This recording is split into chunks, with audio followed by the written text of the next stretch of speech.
Pendeta Daniel Alexander. Selamat melayani, Tuhan Yesus memberkati. Puji Tuhan, luar biasa. Terima kasih untuk sahabat Indonesia 7 ya, kelompok komunitas. Sahabat 7 Indonesia, Bapak. Oh, kebalik, sahabat 7 Indonesia. Ya. Recording in progress. Terima kasih untuk kepercayaannya. Terima kasih Pak Pendeta Geri sama Timbang yang menghubungi saya beberapa waktu yang lalu. Baik, mari kita belajar. Tema kita pagi ini, hatinya untuk Indonesia. Hati Tuhan untuk Indonesia. Saudara, kita tahu bahwa Indonesia itu ada di hati Tuhan. Ada beberapa fakta yang kita akan lihat sebentar ini kalau memang Indonesia itu di hati Tuhan. Pertama, letak geografis. Saudara, bumi itu tengah-tengahnya persis ada garis namanya khatulistiwa atau ekuator. Nah, ternyata di dunia ini tidak banyak negara yang dilewati garis khatulistiwa atau negara yang ada di ekuator. Itu tidak banyak. Siapa yang pernah menghitung, beritahukan saya di Zoom, Instagram, Facebook saya, tolong ditulis. Ada berapa puluh negara yang ada di garis khatulistiwa.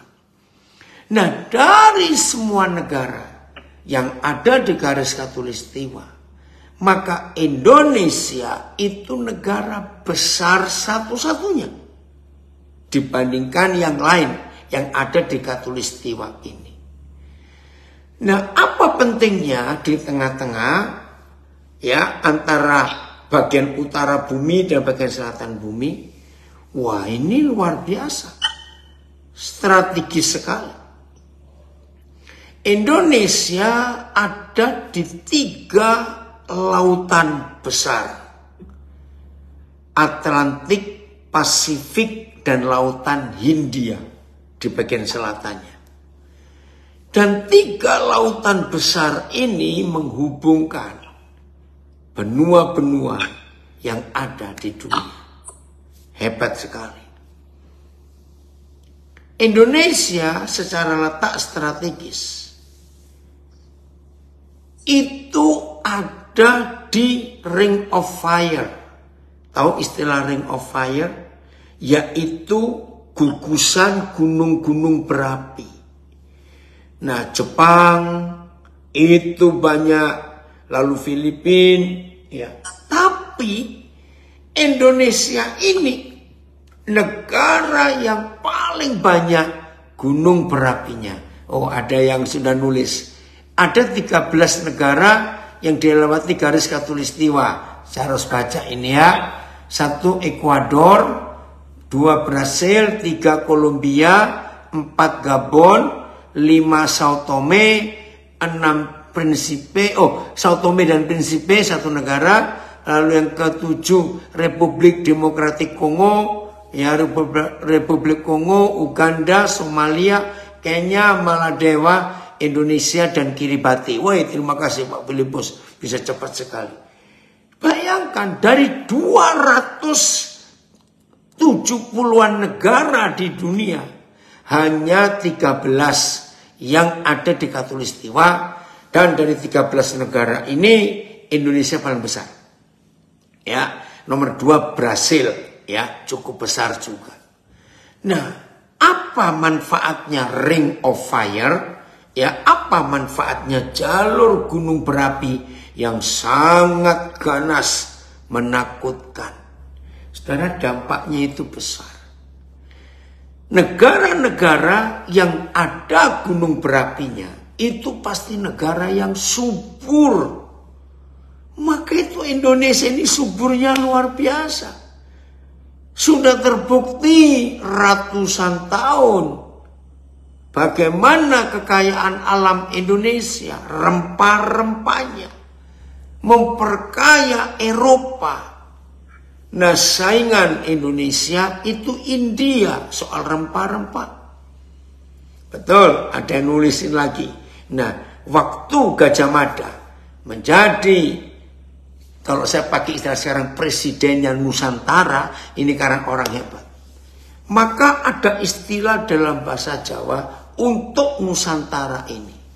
Negara yang, sebentar saya harus menyebutkan satu persatu ya. Loh Jinawi Toto Titi Tentrem Kertora Harjo. Nah, itu dalam istilah Jawa, negara yang gak akan kekurangan pangan. Negara yang kaya, yang gak habis-habis dimakan. Ya, Loh Jinawi Toto Titi Tentrem Kertora Harjo. Itu istilah yang dipakai oleh Mahapati Gajah Mada. Nah, Indonesia ini juga negara yang paling unik.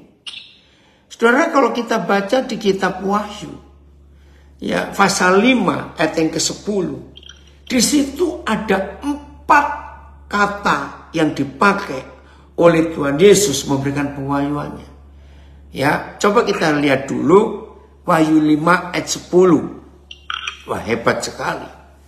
Nah, bukan cuma subur tanahnya, maka bagi bangsa-bangsa di dunia, penduduk Indonesia ini manusia yang gak takut bahaya, karena hidupnya di atas gunung berapi.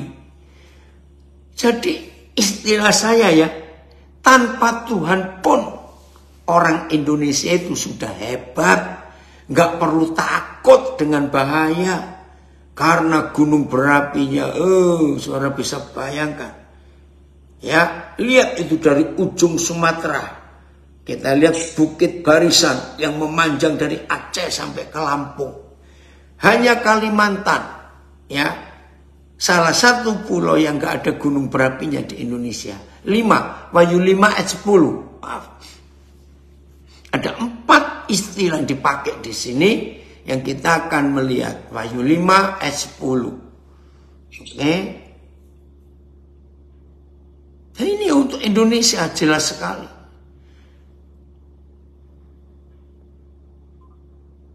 Oh, coba ayat 9. Maaf ya, ayat 9. Ayat 9 Wahyu 5. Pagi nak, ini anak-anak saya dari Nabire, nyapa selamat pagi.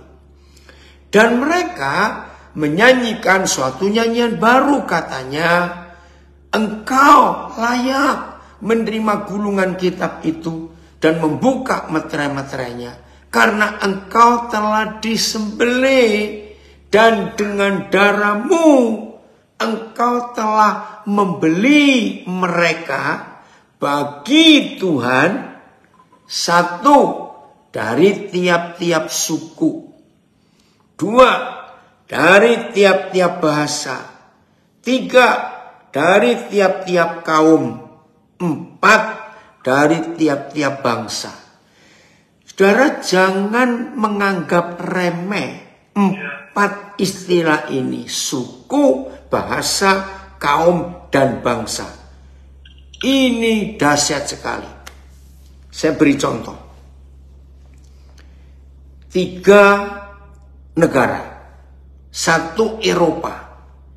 Eropa ini terdiri dari sekian puluh negara. Dan Eropa punya sekian puluh bahasa. Tapi bahasa budaya Eropa ini satu rumpun. Maka itu di antara orang-orang Eropa, bangsa Eropa, mereka tidak terlalu kesulitan kalau mereka harus belajar bahasa dari saudara-saudara tetangga-tetangganya. Karena satu rumpun. Dan Eropa ini ada di suatu pulau besar. Ya, lautnya cuma di pinggir-pinggir saja. Nomor 2, itu India. India itu bangsa yang besar juga. Sekarang Tiongkok sudah kalah. Sekarang India nomor 1 penduduk terbanyak di dunia, baru Tiongkok, yang ketiga Amerika, yang keempat Indonesia, yang kelima Brasil, penduduk yang terbesar. Nah, India itu juga banyak bahasanya. Ya, sukunya juga banyak. Tapi mereka tetap satu rumpun. Ya, dan budayanya juga satu akar yang sama, hampir sama. Dan mereka tinggal di sebuah pulau besar. Kalau saya pakai kata pulau. Nomor 3 itu Tiongkok. Tiongkok juga sama seperti yang lain. Ya, bahasanya banyak, budayanya juga banyak. Tapi mereka tetap satu rumpun. Ya, dan budayanya juga satu akar. Dan mereka tinggal di satu pulau yang besar. Tapi Indonesia beda. Ini loh. Ya, 4 hal ini. Indonesia beda. Saudara lihat dari Papua ke Maluku saja. Walaupun sama-sama Melanesia, keriting, hitam, termasuk NTT. Jadi Indonesia ini uniknya lagi, satu-satunya negara di dunia yang ada Asianya dan ada Melanesianya. Jadi rumpun Melayu itu NTB, Sulawesi, Kalimantan, Jawa, Sumatera. Itu rumpun Melayu. Tapi NTT, Maluku, Papua itu bukan Melayu, itu Melanesia. Terus bahasanya beda-beda, budayanya beda-beda, lalu letaknya pun, bayangkan, 17.000 sekian ratus pulau. Jangan main-main dengan Indonesia. Dan terpencar jauh-jauh. Maka itu ketika Mahapati Mojopahit yang namanya Pati Gajah Mada membuat sumpah Amukti Palapa. Ternyata ini siapa? Tolong di mute ya. Bisa di mute ya. Oke. Nah, maka itu satelit pertama yang dimiliki oleh Indonesia zaman Pak Soeharto disebut satelit Palapa. Karena apa? Maaf. Karena Mahapati Gajah Mada sudah punya visi untuk menyatukan Nusantara yang terdiri dari ratusan suku, ya ribuan bahasa. Saudara yang belum tahu harus tahu, di Papua saja diperkirakan itu satu pulau lebih 600 bahasa. Itu hanya untuk Papua saja. Jadi Indonesia ini betul-betul negara yang hebat sekali. Saudara, Asia, Melanesia, ratusan suku, ribuan bahasa, beda budaya, beda lokasi, dan semuanya beda. Nah, jadi kalau kita lihat Wahyu 5:9 tadi, coba tayangkan lagi Filipus supaya Papa nggak salah menyebutkan. Bapak tayangkan, baca ini Wahyu 5:9. Wih, ini luar biasa.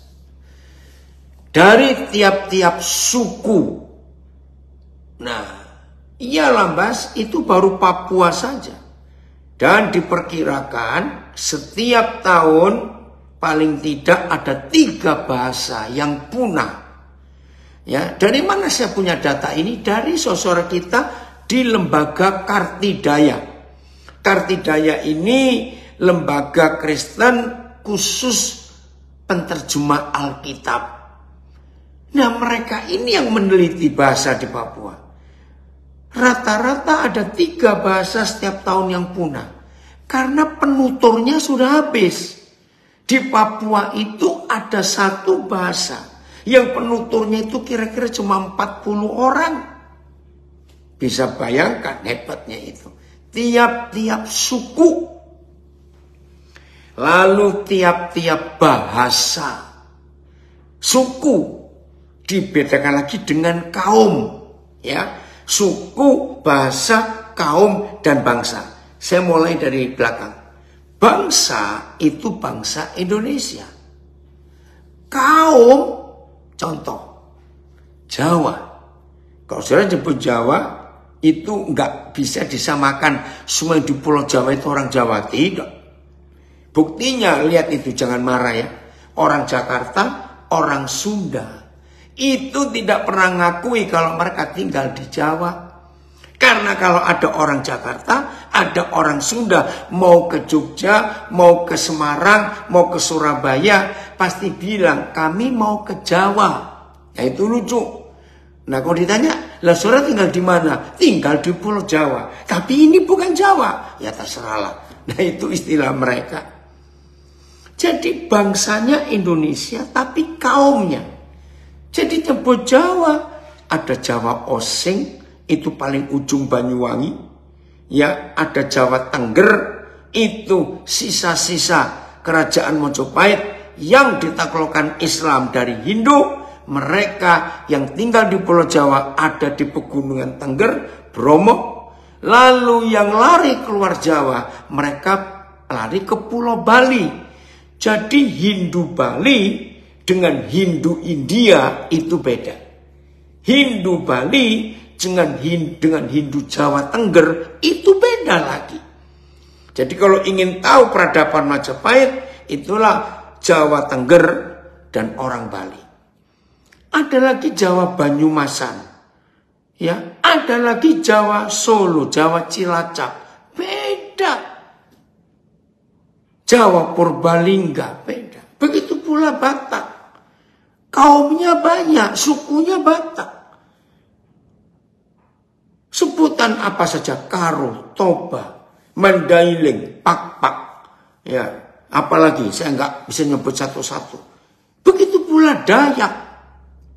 Wih, saya lama di Kalimantan Timur. Tahun 75, bulan November sampai April 76. Itu saya ada di 6 suku Dayak. Tonyoy, Benua, Bentian, Kenya, dan Punan.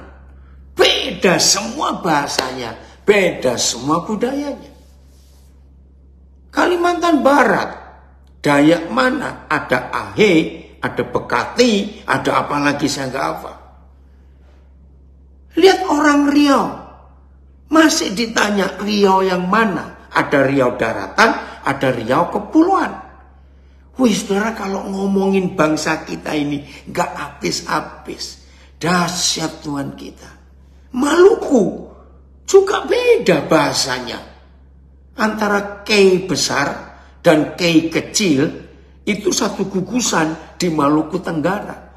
Beda lagi bahasanya.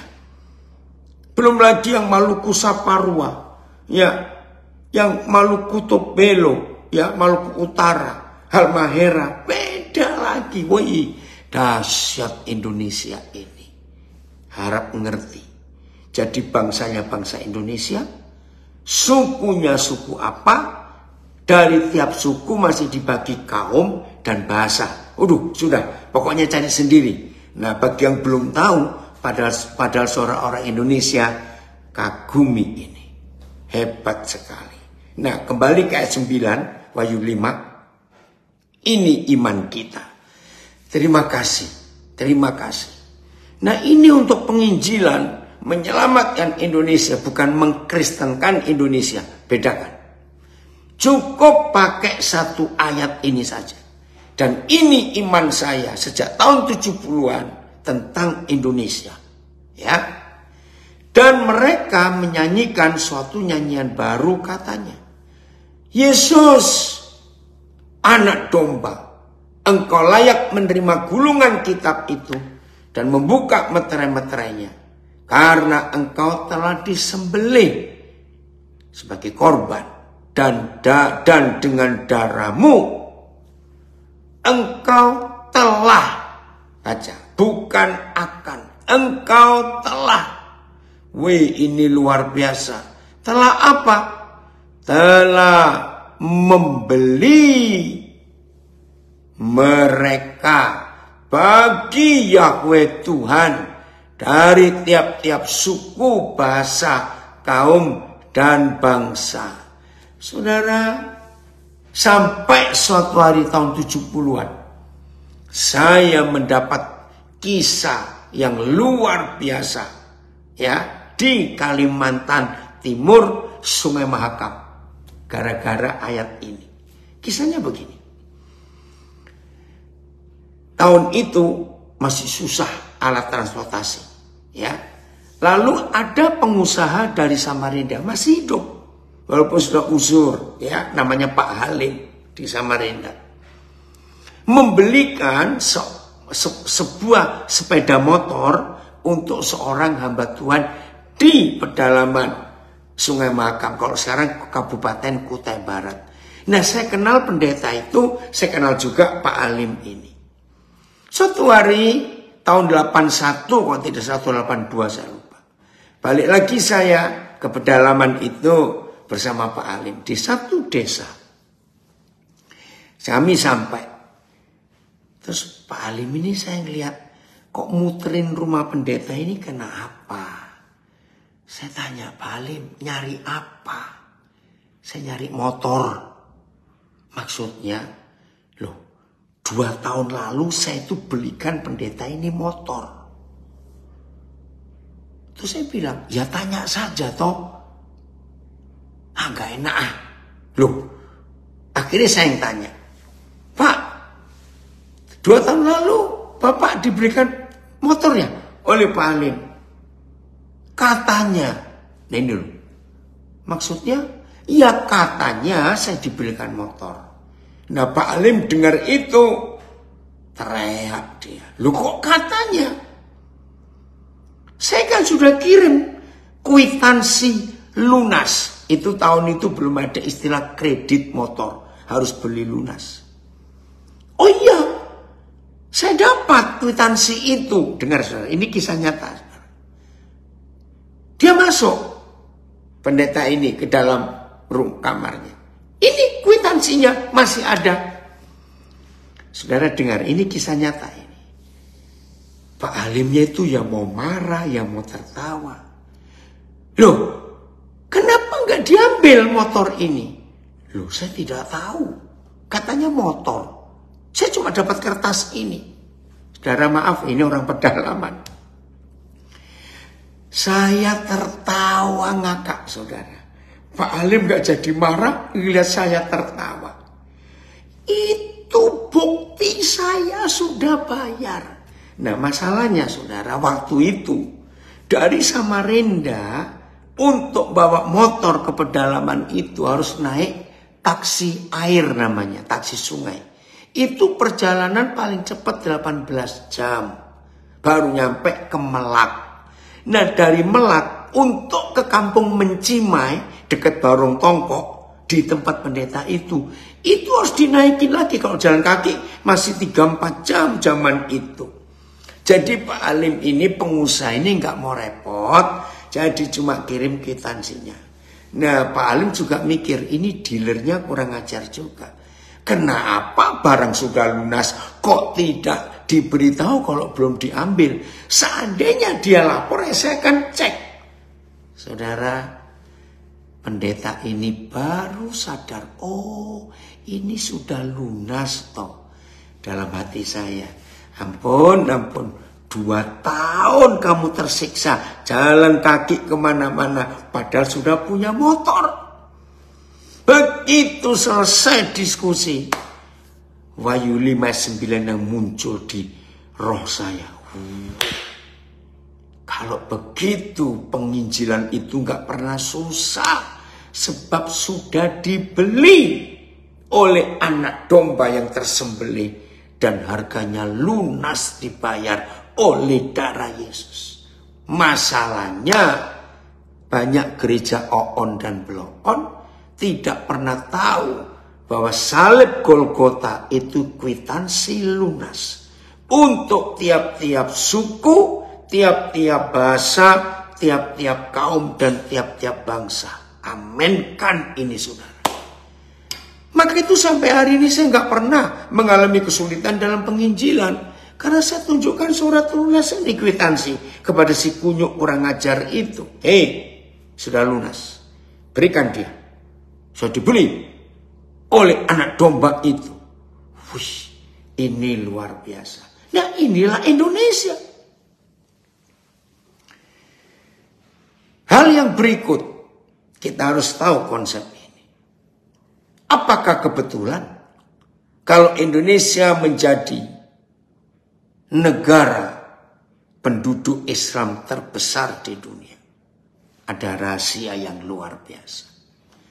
Ketika Ismail mau mati karena kehausan, masih ingat jeritan Hagar? Lalu Yahweh Tuhan berjanji, aku mendengar tangisan anak ini. Dia akan jadi bangsa yang besar.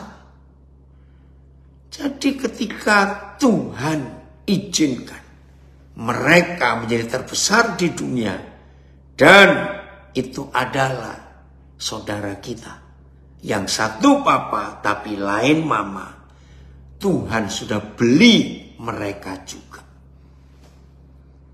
Saudara lihat hari-hari ini bukti jawaban doa, nubuatan, janji Yahweh Tuhan untuk Ismail tergenapi. Wah, luar biasa. Saya nggak perlu ngomong ini, semua kita tahu maksud saya. Tuhan sedang bekerja dengan cara yang luar biasa untuk keturunan Ismail dan keturunan Esau. Nah, sedikit saudara harus tahu, ya, Muslim itu ada dua sumber. Oh, ini dia. Terima kasih Filipus. Kejadian 21 ayat 17. Tuhan mendengar suara anak itu. Lalu malaikat Tuhan berseru dari langit kepada Hagar. Katanya kepadanya, apakah yang kau susahkan Hagar? Jangan takut. Terima kasih Bapak, terima kasih. Sebab Tuhan telah mendengar suara anak itu dari tempat ia terbaring. Bangunlah, ayat 18. Angkatlah anak itu, bimbinglah dia, sebab aku akan membuat dia menjadi bangsa yang besar. Haleluya. Dan nubuat ini ada di Indonesia. Ayo kita semangat. Ini hatinya untuk Indonesia. Nah, sedikit ya. Islam itu dari dua sumber. Satu dari Ismail, itu jelas. Tapi yang kedua itu dari Esau. Nah, ini bedanya. Yang dari Iran, Irak, Afghanistan semuanya itu dari Esau. Yang di tanah Jazirah Arab itu dari Ismail. Dan memang mereka beda. Tapi Tuhan pun tetap mengasihi semuanya itu. Yang berikut. Tentang Ring of Fire. Jadi bangsa Indonesia ini diakui oleh bangsa-bangsa di dunia. Saudara dan saya sebagai orang Indonesia adalah orang yang gak takut mati. Dan tidak takut bahaya. Dan tidak takut bencana. Karena kita tinggal berdiri di atas mahmah. Gunung berapinya luar biasa. Tapi subur tanahnya. Oke? Itu Indonesia. Kisah Rasul 17 ayat 26. Kita lihat. Kisah Rasul 17 ayat 26. Maka itu saya bangga jadi bangsa Indonesia dan lahir di Indonesia. Wah, itu suatu kebanggaan yang luar biasa. Ya. Saya punya kesempatan untuk tinggal di luar negeri. Saya punya kesempatan. Dan sudah sangat mudah buat saya untuk izin tinggal. Tapi saya nggak mau. Saya tahu Indonesia itu ada di hati Tuhan. Nanti bangsa Indonesia akan jadi jawaban buat banyak bangsa-bangsa yang lain. Udah, Kisah Rasul 17 ayat 26. Dari satu orang saja, yaitu Adam, Yahweh Tuhan telah menjadikan semua bangsa dan umat manusia untuk mendiami seluruh muka bumi. Selesai? Belum. Dan Yahweh Tuhan telah menentukan musim-musim bagi mereka dan batas-batas kediaman mereka. Nah, saudara, inilah bukti bahwa memang Indonesia itu ada di hati Tuhan. Dia menetapkan dari satu orang saja, bukan dari banyak orang. Ya, jadi kita nggak perlu meragukan lagi tentang Indonesia ini ada betul-betul di hati Tuhan. Sangat jelas apa yang tertulis di Alkitab ini. Oke ya, dan Tuhan menentukan batas-batas kediaman, ya, batas-batas kediaman. Jadi masing-masing kita punya wilayah yang berbeda-beda di dalam perjalanan hidup ini. Ya, untuk Jawa saja beda-beda. Ya, satu pulau besar ini. Nah, itulah saudara yang Tuhan percayakan buat kita masing-masing supaya tugas ya yang Tuhan percayakan buat kita itu bisa terpenuhi dengan baik. Kalau kita tahu wilayah batas-batas kita masing-masing. Dan itu sungguh luar biasa. Oh, terima kasih Bapak. Kami ada di Indonesia dan menjadi bangsa Indonesia. Saudara perhatikan, Tuhan tidak pernah urusan dengan negara. Sama sekali tidak. Maka itu di Alkitab sedikit sekali Tuhan bicara tentang negara. Tapi Yahweh Tuhan sibuk dengan ngurus bangsa-bangsa. Jadi beda antara negara dengan bangsa. Jadi kalau negara Tuhan nggak terlalu sibuk, tapi bangsa Tuhan sibuk luar biasa.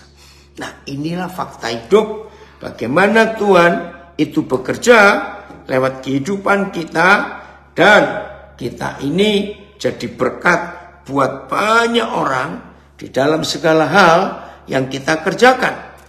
Karena Tuhan ingin namanya dikenal oleh dunia ini. Jadi tugas kita ya, dan kita ada di Indonesia, kita sangat bersyukur menjadi bangsa Indonesia. Dan kita tidak memilih loh. Kita jadi bangsa Indonesia itu nggak milih.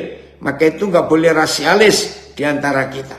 Satu-satunya hak yang Tuhan tidak pernah beri kepada manusia. Satu, bukan dua. Yang lain silakan. Apa haknya? Ketika saudara dan saya mau dilahirkan, Tuhan nggak tanya dulu, kamu ingin jadi bangsa apa? Enggak. Maka itu saudara dan saya jadi bangsa apa? Itu keputusan dan ketetapan Tuhan. Ingat, Tuhan benci rasialis. Sebab kita enggak bisa milih kita jadi bangsa apa. Dia yang menentukan. Bertobat yang masih rasialis. Bertobat yang masih merasa sukuku lebih hebat daripada sukumu. Bertobat.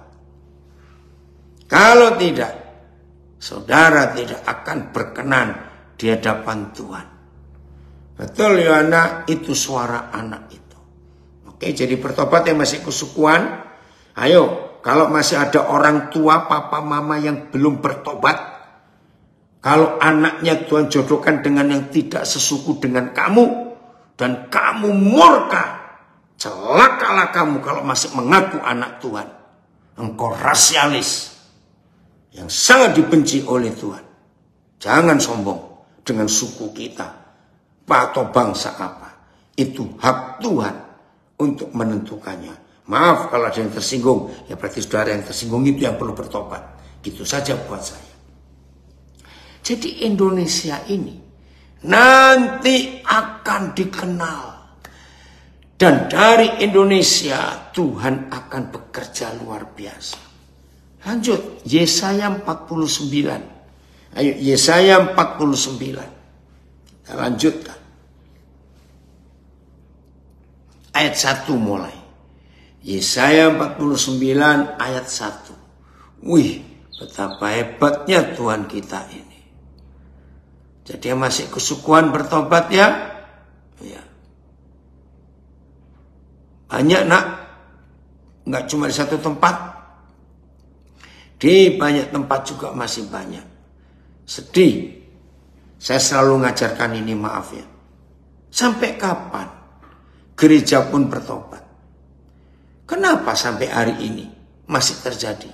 Kalau gembalanya orang Batak, jemaatnya Batak semua. Kalau gembalanya orang Minahasa, jemaatnya orang Minahasa semua. Kalau pendetanya orang Tionghoa, jemaatnya Tionghoa semua. Kalau pendetanya orang Toraja, maaf. Kenapa? Ini harus diberantas, saudara. Tuhan benci kesukuan dan rasialis. Maaf.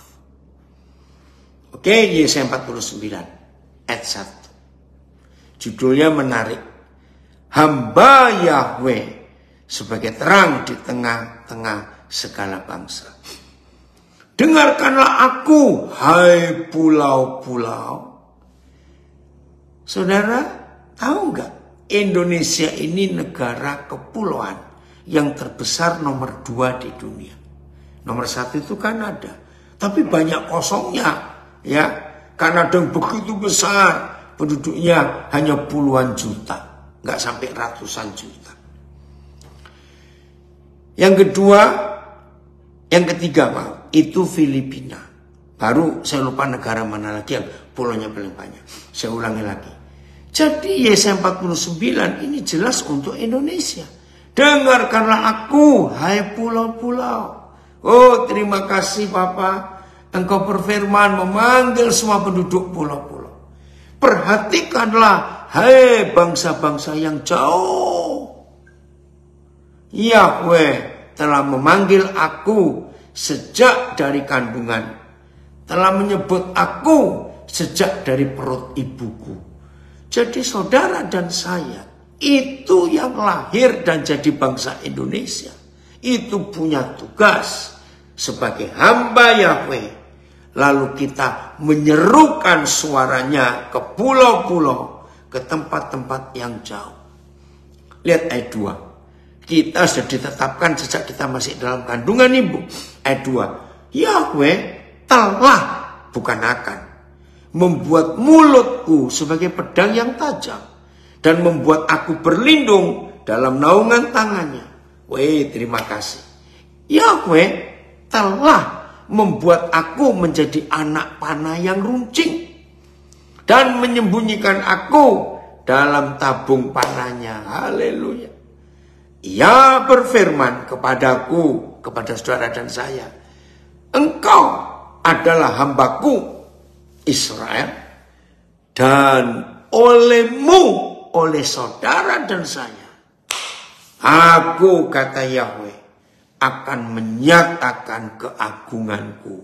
Terpujilah Tuhan, kami terima Tuhan mandat ini. Ayo kita terima mandat ini. Hebat sekali. Sefanya 2 ayat 11. Sefanya pasal 2 ayat 11. Wih, ini lebih dahsyat lagi. Ini jelas Indonesia, saudara. Sefanya 2 ayat 11. Terima kasih Bapak. Roh Kudus itu luar biasa. Sefanya 2 ayat 11. Yahweh akan mendahsyatkan mereka. Saudara tahu kata mendahsyatkan? Bapa di surga, Yahweh Adonai, akan membuat mereka bukan gemetar ketakutan, dahsyat. Perhatikan baik-baik. Sebab Yahweh akan melenyapkan para Allah di bumi. Terima kasih Bapak. Segera laksanakan nubuat ini. Para Allah akan dilenyapkan di bumi. Haleluya. Lakukan Tuhan. Lakukan. Dan kepada Yahweh Tuhan akan sujud menyembah setiap bangsa, daerah. Oh, sebentar.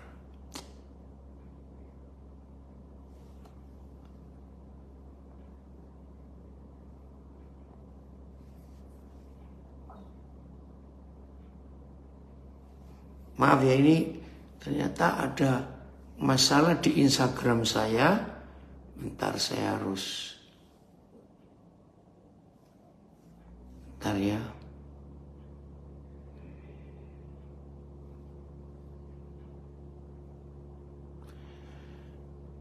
Saya lagi nulis temanya di Instagram saya.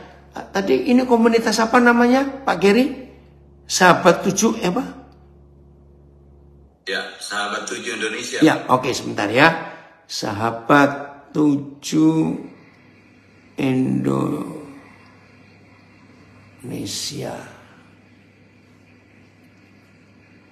Bentar. Kok tiba-tiba hilang ini? Kenapa IG saya?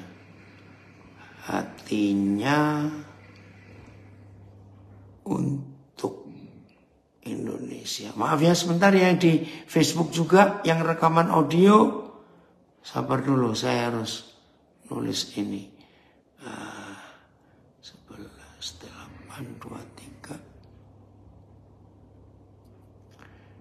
Bentar, kenapa ini ada gangguan?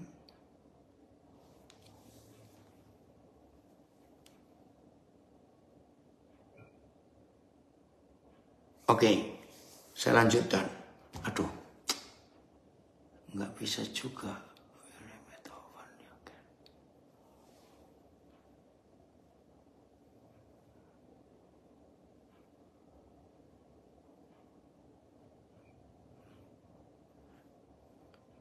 Tolong yang di IG, ya Pak, di IG ganti ke Facebook saja. Ini keputus. Saya nggak tahu ini Instagramnya kenapa. Oke. Instagram atau saya pakai yang lain. Sebentar ya, sama atau tidak ini kalau saya pakai.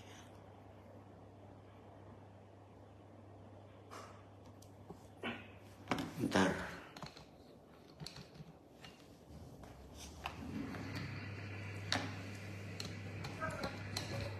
Maaf.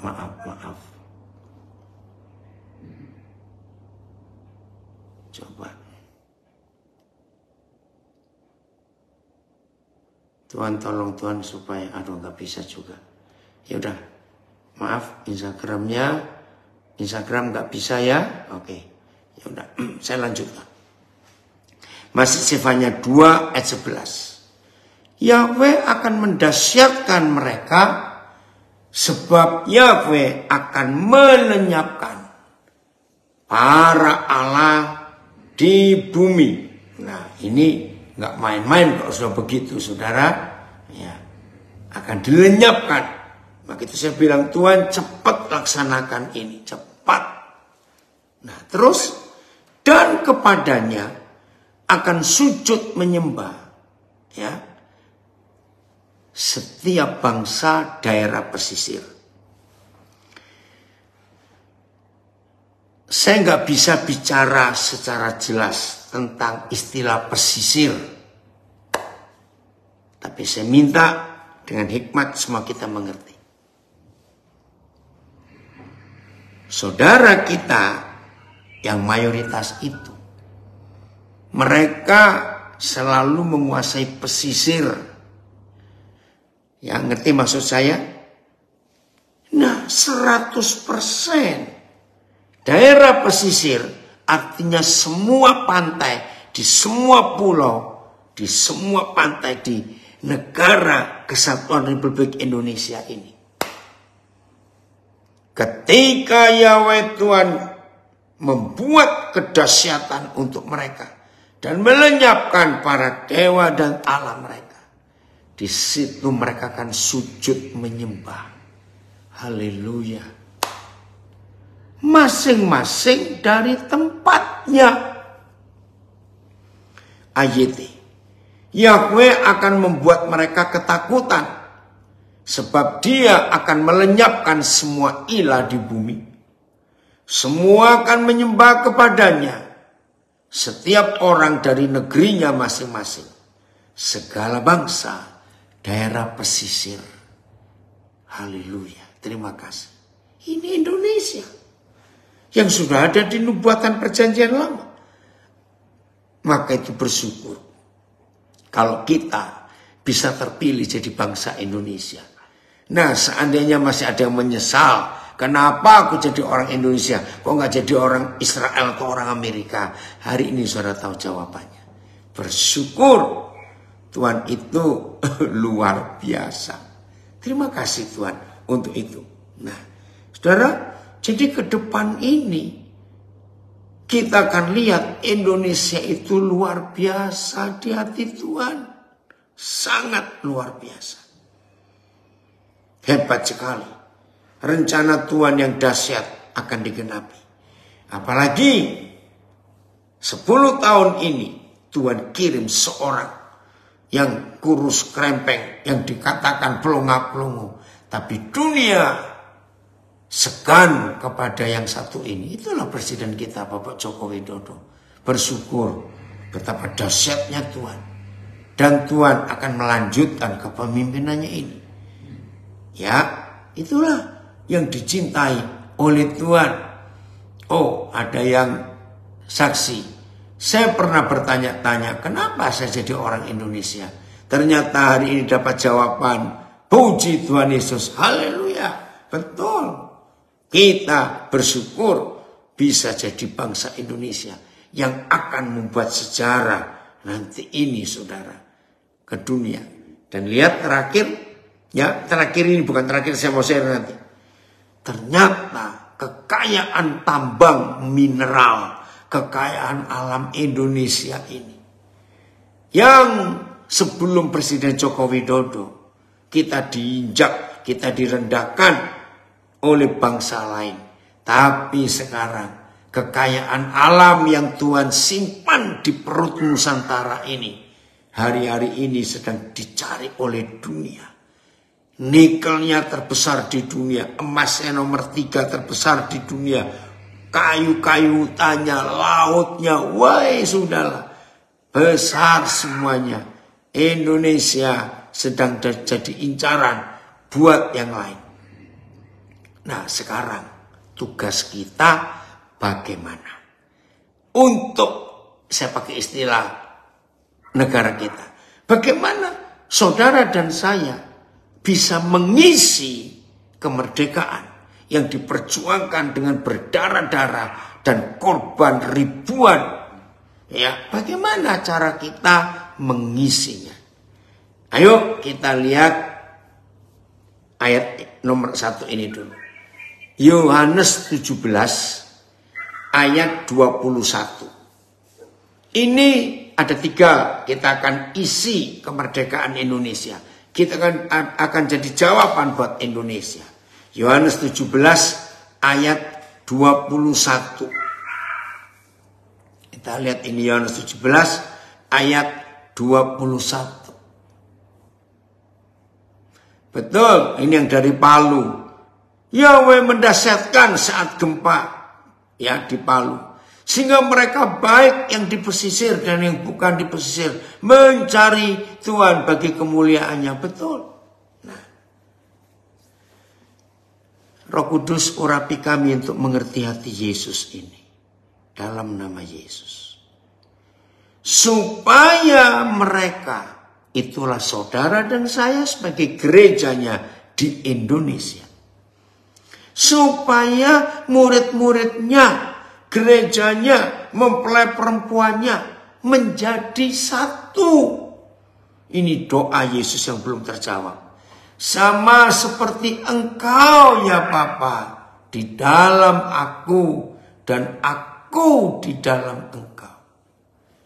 Agar gereja, murid-murid Yesus, mempelai perempuannya juga di dalam kita. Kitanya adalah Bapa, Tuhan Yesus, dan Roh Kudus. Begitu saudara dan saya bersatu sebagai tubuh Kristus, supaya dunia percaya bahwa engkaulah yang telah mengutus aku. Saudara, firman ini yang membuat saya, maafkan saya cuma cerita, tidak akan mendirikan gereja, denominasi atau organisasi. Enggak. Karena apa? Walaupun saya sangat mampu, kalau saya punya sinode sendiri, maaf ya, atau saya punya gereja denominasi, gereja organisasi, saya sangat mampu. Tapi saya tidak mau. Karena tanpa gereja bersatu, bangsa Indonesia tidak akan tahu dan percaya kepada Tuhan Yesus. Ngeri enggak ini? Tayangkan lagi Filipus, Papa mau baca beberapa terjemahannya. Maka itu saudara, jangan sibuk yang lain-lain, tapi sibuklah untuk bersatu. Ayo Filipus, Yohanes 17 ayat 21. Oh, kenapa? Ada gangguan? Oh ya. Ayo kita renungkan ayat ini. Ada 2 ayat lagi, lalu saya selesai. Supaya mereka menjadi satu. Supaya mereka semua menjadi satu. Sama seperti engkau ya Bapa di dalam aku dan aku di dalam engkau. Agar mereka juga di dalam kita. Supaya dunia percaya bahwa engkaulah yang telah mengutus aku. Jadi selama ini orang Indonesia, bangsa Indonesia belum tahu siapa Yesus itu. Dan Tuhan kita ini diutus oleh siapa. Jadi selama bangsa Indonesia belum tahu Yesus Kristus itu siapa dan diutus oleh siapa, maka penginjilan gagal. Bukan dikristenkan. Catat itu. Enggak. Nah, supaya dunia percaya kepada Tuhan Yesus dan mereka tahu Yesus diutus siapa, cuma satu syaratnya. Ayo bersatu sebagai tubuh Kristus. Terus terang, kecil iman saya pertama kali baca ayat ini. Aduh, sampai kapan gereja Indonesia ini mau bersatu? Jangan lagi yang beda sinode. Yang satu sinode aja sama, bisa gontok-gontokan di dalam. Apalagi kalau sidang sinode. Waduh saudara, ternyata di persidangan sinode hampir semua gereja itu para pendeta, maaf, lebih jahat daripada preman dan begal. Karena di setiap persidangan sinode, pemilihan ketua sinode, terjadi pembegalan satu dengan yang lain. Yang marah itu orangnya. Dah, gitu saja. Ayo kita bertobat. Di dalam persidangan sinode, money politik itu sudah terjadi. Dan itu umum ternyata. Ngapain sih para hamba Tuhan itu merebutkan kursi yang satu cuma 5 tahunan sekali. Sekarang selama kita belum bersatu, penginjilan gagal. Kedua, Roma 15 ayat 21. Roma 15 ayat 21. Wih, Sesmorin senang sekali ikut juga belajar. Oke. Roma 15 ayat 21. Tuhan tolong kami, ampuni kami, melukai hatimu. Oh, ayat 20, maaf, ayat 20. Saya salah. Roma 15 ayat 20.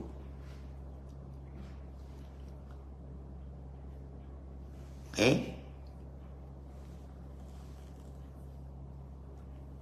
Dan dalam pemberitaan itu, aku menganggap sebagai kehormatanku bahwa aku tidak melakukannya di tempat-tempat pemberitaan Injil maksudnya ya, di tempat-tempat di mana nama Kristus telah dikenal orang. Maaf. Jadi hamba Tuhan yang tidak terhormat adalah hamba Tuhan yang tidak mau menginjil tapi mancing di meja makan. Tahu istilah itu? Mancing di meja makan atau ambil domba tetangga. Maaf. Dan itu terjadi di gereja kita di Indonesia. Katanya buka cabang. Apaan? Nggak nginjil kok buka cabang. Karena ngerebut gereja, anggota gereja lain. Dengan iming-iming tawaran yang menggiurkan. Saudara, ayo hari ini kita bertobat. Jadi menurut Roma 15 ayat 10, ternyata banyak hamba Tuhan gak terhormat. Karena memberitakan Injil di tempat-tempat yang sudah banyak orang Kristen. Padahal prinsip surga. Jangan beritakan Injil di tempat yang sudah orang pernah dengar Injil. Supaya saudara dan saya jangan membangun di atas dasar yang telah diletakkan oleh orang lain. Jangan. Jadilah hamba Tuhan yang terhormat. Kenapa keroyokan di Jakarta semua? Kelapa Gading, saudara. Dalam letak geografis, Kelapa Gading itu unik atau antik. Satu-satunya tempat di dunia yang cuma seluas itu. Yang ada ratusan gereja itu Kelapa Gading di Jakarta. Saya nggak tahu karena apa. Malang, Batu Malang, dan Lawang. 3 kota di Jawa Timur ini itu unik juga. Pabriknya pendeta. Saya nggak tahu itu. Jadi Malang, Lawang, Batu. Itu lokasi yang paling banyak sekolah Alkitabnya. Saya juga nggak tahu kenapa begitu. Saudara, kenapa sih nggak buka di Aceh yang masih kosong? Kenapa nggak dibuka di daerah-daerah masih sulit? Ayo isi kemerdekaan itu. Yang benar, hati Yesus Tuhan untuk Indonesia dengan cara kita memberkati Indonesia. Bukan menambahi gereja baru. Catat.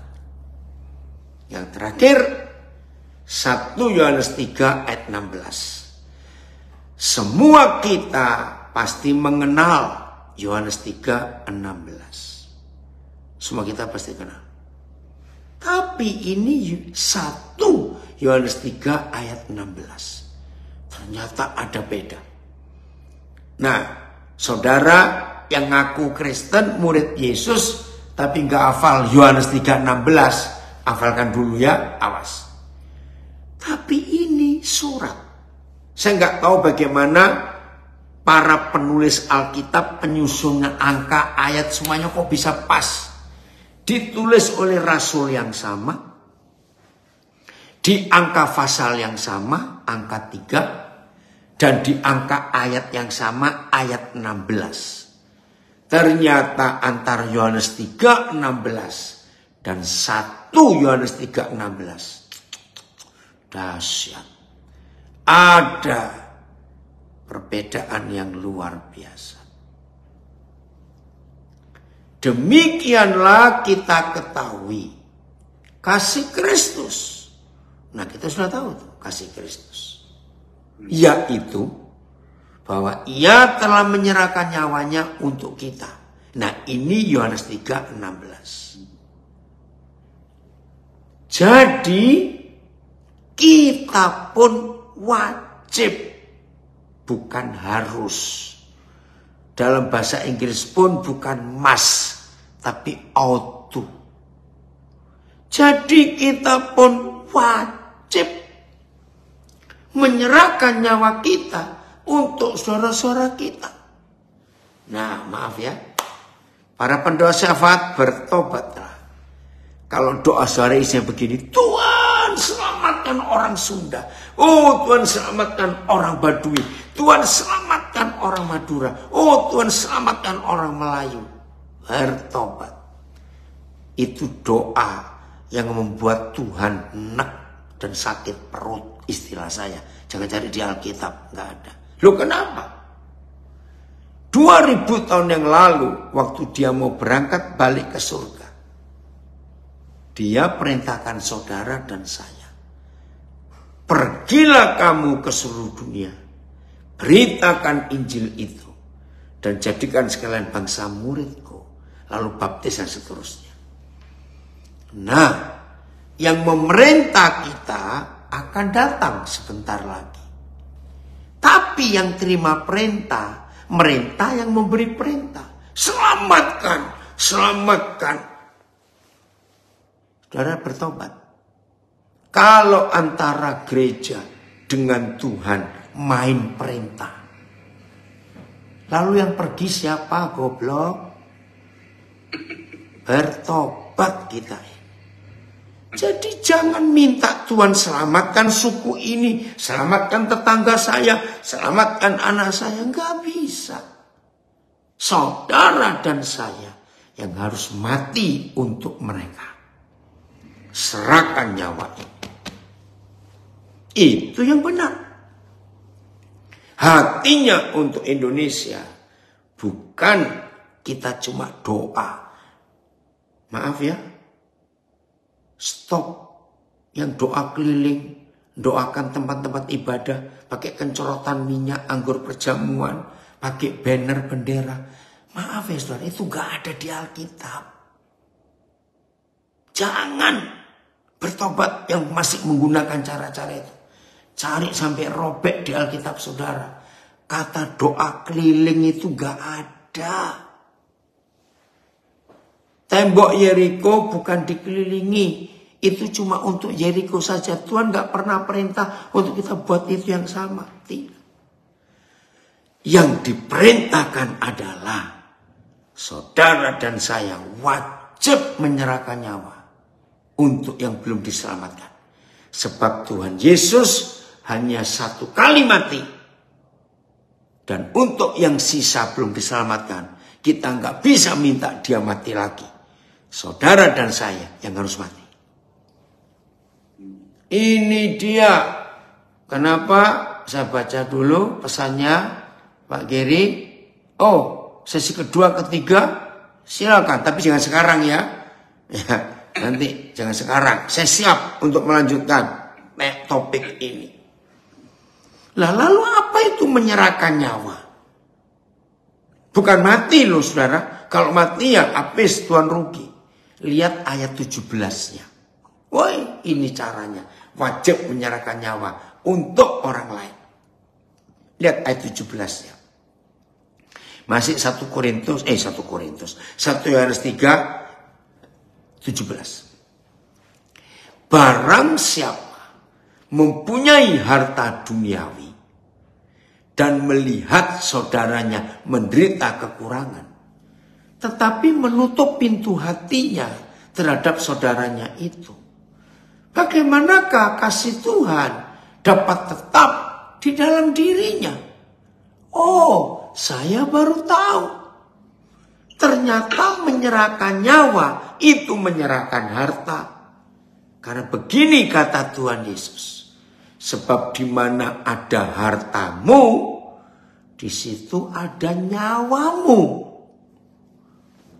Yang kedua, kita belajar dari para perampok dan perampok rata-rata. Kalau maling beda. Ya, sehingga kalau mereka mau ngerampok orang, atau ngerti dan apa itu? Ayo, harta atau nyawa. Bayangkan, perampok aja ngerti Alkitab loh saudara. Masa kita nggak ngerti? Betul? Jadi menyerahkan nyawa itu menyerahkan harta. Wih, luar biasa. Nah, saya akhiri dengan kalimat ini. Hati Tuhan untuk Indonesia, saya tidak ragu. Tapi orang Kristen pelit yang membuat hati Tuhan tidak nyata di Indonesia.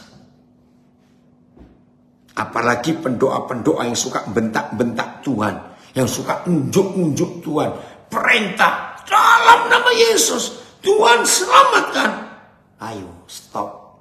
Itu doa yang salah. Gak usah doa keliling bawakan corotan, minyak urapan, nanggu perjamuan, bawa bendera, gak penting. Itu gak membuat iblis malah geli tertawa. Maaf. Saudara dan saya wajib menyerahkan nyawa. Mati. Itu dia. Maka Indonesia akan menikmati hati Tuhan. Jadi 3 cara ngisi. Satu persatu, Yohanes 17. Lalu yang kedua, jangan memberitakan Injil di tempat yang sudah ada orang Kristennya. Cari yang belum. Yang ketiga, serahkan nyawa. Wajib. Injil dengan harta kita, dengan semua fasilitas hidup kita. Tuhan Yesus memberkati kita semua. Indonesia ada di hati Tuhan. Dan Tuhan ada di Indonesia. Terima kasih Tuhan kami jadi bangsa Indonesia. Tuhan memberkati saudara semuanya. Haleluya.